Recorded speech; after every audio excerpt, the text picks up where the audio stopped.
नमस्कार बच्चों, आज मैं कक्षा 6 के विद्यार्थियों को हिंदी व्याकरण का दूसरा अध्याय पढ़ाऊंगी। उद्देश्य।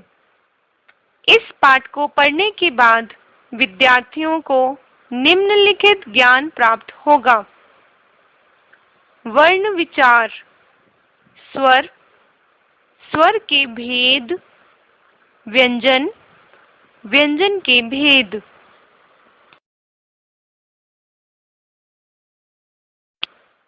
वर्ण विचार।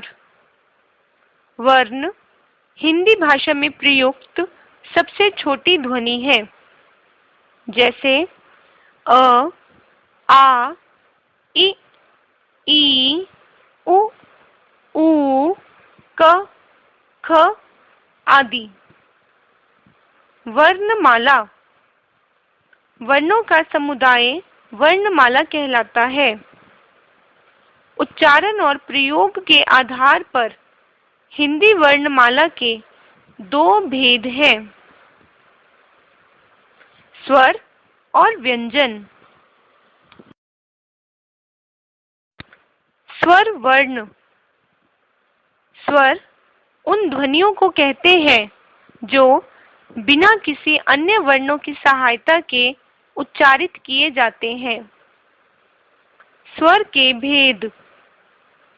उच्चारण की दृष्टि से स्वर के तीन भेद होते हैं, ह्रस्व स्वर, दीर्घ स्वर, प्लुत स्वर। ह्रस्व स्वर। इन स्वरों के उच्चारण में कम से कम समय लगता है। इन्हें मूल स्वर भी कहते हैं।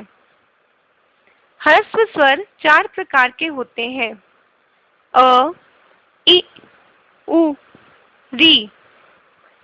दीर्घ स्वर। इन स्वरों के उच्चारण में ह्रस्व स्वरों से दुगना समय लगता है। ये हिंदी में 7 है, आ, ई, उ, ए, ओ, औ।